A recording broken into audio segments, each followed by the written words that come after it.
रामकृष्ण हरी मंडळी, श्री स्वामी समर्थ. आपल्या हिंदू धर्मामध्ये मकर संक्रांतीचा सण हा जानेवारी महिन्यातील पहिला सण आहे आणि या दिवशी सूर्यदेवाची यथासांग पूजा करण्याची परंपरा आहे.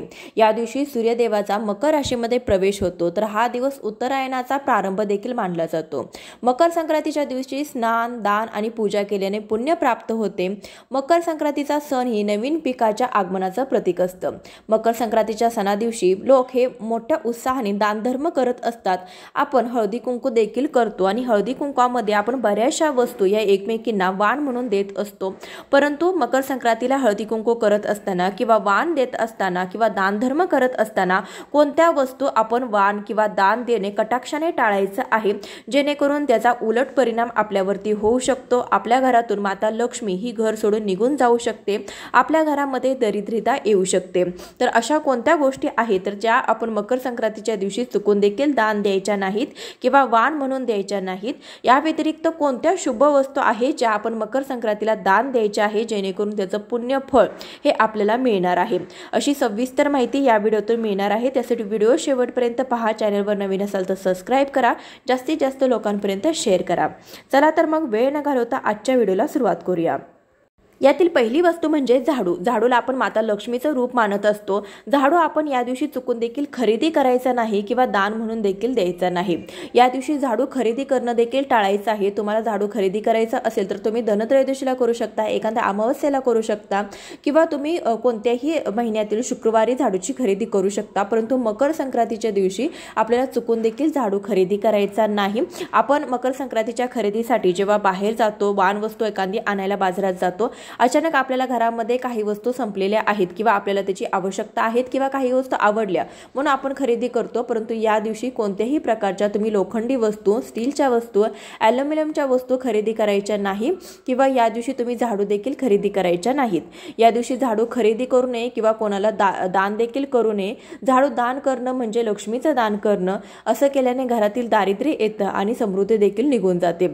बरेच जण मंदिरामध्ये झाडू दान करतात. मंदिरामध्ये झाडू दान केल्याने आपल्याला पुण्य मिळत असतं, परंतु या दिवशी झाडू चुकून देखील तुम्ही दान करू नका.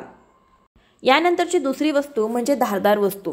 बघा, मकर संक्रांतीच्या दिवशी धारदार वस्तूंचं दान चुकून देखील करू नये. हिंदू धर्मामध्ये असं मानलं जातं की तीक्ष्ण वस्तूमध्ये नकारात्मकता असते आणि त्यामुळे हे दान केल्याने घरामध्ये कलह वाढू शकते, दुर्दैव येऊ शकते. टोकदार वस्तू दान केल्याने अशुभ मानल्या जातात आणि असं केल्याने व्यक्तीच्या जीवनामध्ये अडथळे येऊ शकतात, आजारपण येऊ शकतं, नकारात्मकता आणि दरिद्री आपल्या घरामध्ये वास करू शकते. यासाठी कोणत्याही प्रकारच्या धारदार वस्तूंचं दान या दिवशी आपल्याला करायचं नाही. बघा, बऱ्याचशा महिला जेव्हा मकर संक्रांतीला हळदी कुंकू करतात, वाण देतात, तर त्यामध्ये त्या बऱ्याच प्रमाणामध्ये आलं खिसायची खिसणी देखील देतात किंवा मोठी खिसणी देतात किंवा बटाटा पिलर असेल, पिझ्झा कटर असेल किंवा चाकू असेल, सुरी असेल किंवा महिलांना उपयोगी पडतील म्हणून त्या सेफ्टी पिन सुद्धा देतात किंवा एखादी आकर्षक साडी पिन देखील देतात. परंतु अशा ज्या काही धारदार टोकदार वस्तू आहेत त्या चुकून देखील तुम्ही या दिवशी वाण म्हणून द्यायच्या नाहीत. वाण म्हणून काय खरं द्यायचं, तर जे भाजीपाला आपण वाण म्हणून भरलेला आहे सुगडामध्ये त्याला खरं वाण म्हणलं जातं. परंतु आजकालच्या या नवीन पिढीनुसार आपण वाण वस्तू म्हणून वेगवेगळ्या आकर्षक वस्तू देत असतात. परंतु त्या वस्तूमध्ये तुम्ही या वस्तू ज्या सांगितलेल्या आहेत तर त्या तुम्ही देणं कटाक्षाने टाळायचं आहे.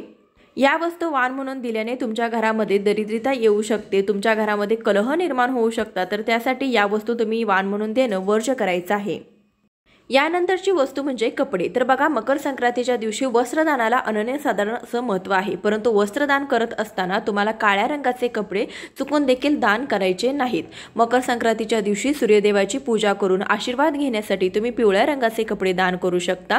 परंतु काळा रंग हा नकारात्मक ऊर्जेचा प्रतीक मानला जातो, ज्याचं दान केल्यानंतर व्यक्तीला अशुभ परिणाम मिळू शकतो.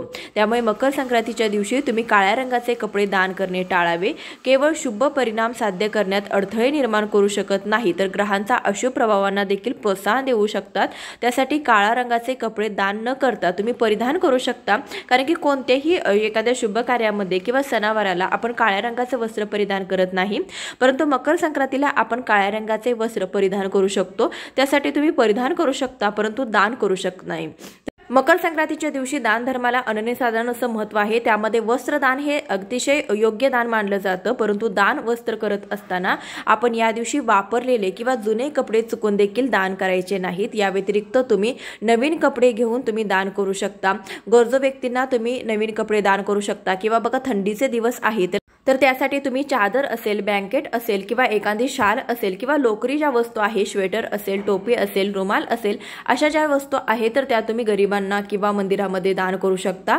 परंतु जुने वापरलेले कपडे चुकून देखील दान करू नका।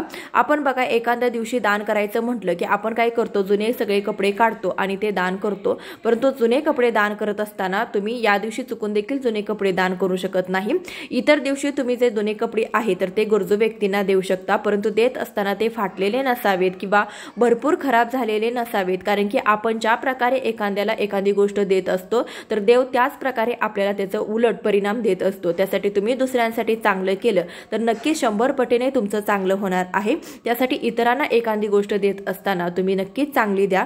बऱ्याचशा महिला काय करतात, एखादी घरातील खराब झालेली वस्तू असेल किंवा एखादी जर वाया गेलेली वस्तू असेल किंवा एखादे खराब झालेले कपडे असेल तर ते आपल्या कामवाल्यांना किंवा इतर कचरा गोळा करणाऱ्यांना किंवा अशा एखाद्या गरीब व्यक्तींना ते दान करतात किंवा ते देऊन टाकतात। परंतु तुम्ही जर त्यांना जर चुकीचं आणि जर वाया गेलेलं देत असाल तर तुमच्या आयुष्यामध्ये सुद्धा असेच परिणाम तुम्हाला भोगावे लागू शकतात। त्यासाठी तुम्हाला जर दुसऱ्यांना द्यायचं असेल तर तिळभर का होईना तुम्ही नक्कीच चांगलं द्या, म्हणजे त्याचं उलट तुम्हाला अगदी 10 पटीने चांगलं मिळू शकतं।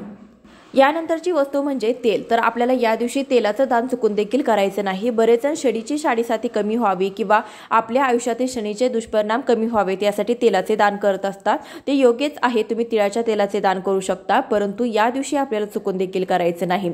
कारण की या दिवशी जर तुम्ही तेलाचं दान केलं तर त्याचा अशुभ परिणाम तुमच्या जीवनावरती होऊ शकतात। कारण की शनी हे सूर्यदेवांचे पुत्र आहेत आणि शनीचे आणि सूर्याचे फारसं पटत नाही आणि सूर्यदेवासाठी आपण मकर संक्रांतीचा सण साजरा करत असतो। त्यासाठी या दिवशी जर तुम्ही तेलाचं दान केलं तर त्याचा अशुभ परिणाम तुम्हाला मिळू शकतात। यासाठी हा दिवस वगळता किंवा मकर संक्रांतीपासून जे रथसप्तमीपर्यंत तुम्हाला तेलाचं दान करायचं नाही। या व्यतिरिक्त कोणत्याही शनिवारी किंवा मंगळवारी तुम्ही शनी मंदिरामध्ये किंवा कोणत्याही मंदिरामध्ये किंवा मारुतीच्या मंदिरामध्ये तुम्ही तेलाचं दान करू शकता। यामुळे तुम्हाला शुभ परिणाम होऊ शकतात। तुमच्या आयुष्यातील जी साडेसाती आहे तर त्याचे परिणाम तुम्हाला कमी होऊ शकतात। परंतु मकर संक्रांतीच्या दिवशी किंवा रथसप्तमीपर्यंत तेलाचं दान चुकून देखील करू नका। तसेच मकर संक्रांतीच्या दिवशी आपल्याला मीठ कोणालाही द्यायचं नाही। या व्यतिरिक्त या दिवशी तुम्ही दूध, दही, तांदूळ अशा वस्तू देखील कोणालाही दान करू नये। कारण की मकर संक्रांतीच्या दिवशी आपण या वस्तू जर घराबाहेर दिल्या किंवा इतर व्यक्तींना दिल्या तर त्यांच्या घरामध्ये आपल्या घरातील महालक्ष्मी ही निघून जाऊ शकते। तर त्यासाठी तुम्ही या वस्तूंचं दान किंवा कोणीही कितीही मागायला तुमच्याकडे आले तरी देखील दूध, दही त्यांना चुकून देखील देऊ नका। यानंतरची शेवटची वस्तू आपल्याला मकर संक्रांतीच्या दिवशी चुकूनही कोणाला द्यायची नाही, तर ते म्हणजे प्लॅस्टिकच्या वस्तू। बघा बरेच जण मकर संक्रांतीला हळदी कुंकू करत असताना स्वस्तात मस्त असा ऑप्शन म्हणून बऱ्याचशा प्लॅस्टिकच्या वस्तू खरेदी करून आणत असतात। कारण की त्यामध्ये प्रामुख्याने प्लॅस्टिकच्या प्लेट्स असो किंवा प्लॅस्टिकचे एखादे भांडे असो, डबे असो, आपण काहीही खरेदी करून आणतो आणि हळदी कुंकवाच्या वेळेस अगदी ते स्वस्तात मिळतात आणि आकर्षक आहे म्हणून देखील आपण वाण म्हणून त्या वस्तू देत असतो। परंतु प्लॅस्टिकच्या वस्तू चुकून देखील कोणालाही वाण म्हणून देऊ नका। कारण की यामुळे तुमच्या कुंडलीतील राहू केतू जे आहे तर ते खराब होऊ शकतात आणि त्यांचा दुष्परिणाम तुम्हाला भोगायला लागू शकतो। मकर संक्रांतीच्या दिवशी हळदी कुंकू करत असताना तुम्हाला स्टीलच्या वस्तू, ॲल्युमिनियमच्या वस्तू किंवा लोखंडाच्या वस्तू तुम्हाला ध्यान द्यायच्या नाहीत किंवा वाण म्हणून देखील द्यायच्या नाहीत। या व्यतिरिक्त काचेच्या वस्तू देखील आपल्याला द्यायच्या नाहीत।